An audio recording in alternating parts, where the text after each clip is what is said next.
The end of ancient Greece. Coined from Alexander the Great. After Alexander the Great died, his huge empire broke apart into smaller empires marked by wars and shifting alliances. Macedonia, Syria, and Egypt. Greek culture continued to thrive and spread, though especially in Alexandria, Egypt. During the Second Punic War, 218 to 207 BCE, between Rome and Carthage, King Philip V of Macedon allied with Carthage, a city in North Africa, to protect supply lines from the Roman navy. Rome saw Macedonia's participation as an invitation to interfere on the Greek mainland. Hoplites. Hoplites were bound by the rules of war called the nomenma. In ancient Greece, war prisoners were entitled to fair treatment by their captors. Until the Peloponnesian War, city-states would usually just swap prisoners after battle. But the Peloponnesian War was brutal and the rules of war were often ignored. We have something similar in the world today. Countries that abide by the agreement made at the Geneva Convention guarantee that their military will provide humane treatment to prisoners of war. Signed in 1864, it was the first treaty of international humanitarian law, a phalanx. From the time of the Second Punic War until about 146 BCE, there were numerous battles for control of the area around the Aegean Sea.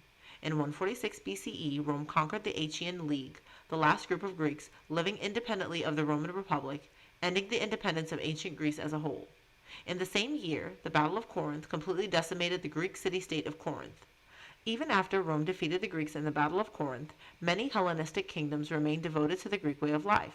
The last Hellenistic kingdom to fall to Rome was Egypt, under the rule of Cleopatra in 31 BCE.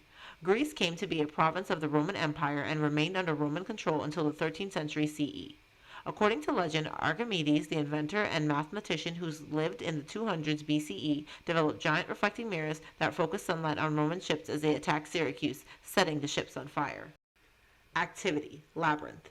Create a small-scale labyrinth of your own and see if you can rescue a marble from its twists and turns. 1. Press the clay into the shoebox lid. Make the surface as smooth as possible. The clay should be about half an inch thick. 2. Use the pencil to make a pattern in the clay. Keep the lines about an inch or more apart. Make lots of twists and turns and start and a finish. Make sure to add some dead ends as well. 3. Pressing firmly, roll the marble along the penciled lines to create an indented trough. Let the clay dry overnight. 4. To use the labyrinth, place the marble at the starting point and see if you can roll it all the way from beginning to the end. Supplies: shoebox lid, air-dry clay, pencil, marble.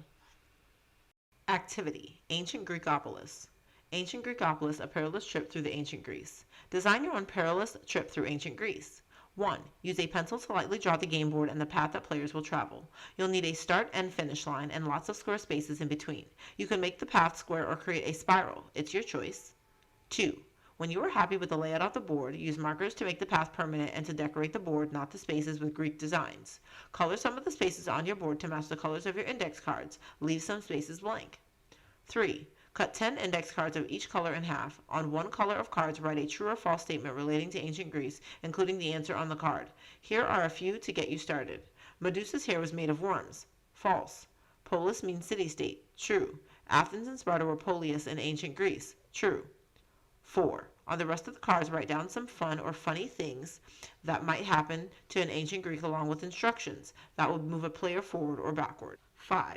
Players take turns rolling the dice and moving their marker accordingly. If you land on a color, choose a card to match and follow the directions. If you pick a true or false card, answer the question. If you are correct, move 2 spaces forward. If not, move back 2 spaces. The first person to cross the finish line wins. Supplies: poster board or cardboard, pencil, colored markers, index card in 3 different colors, 2 dice, buttons for markers.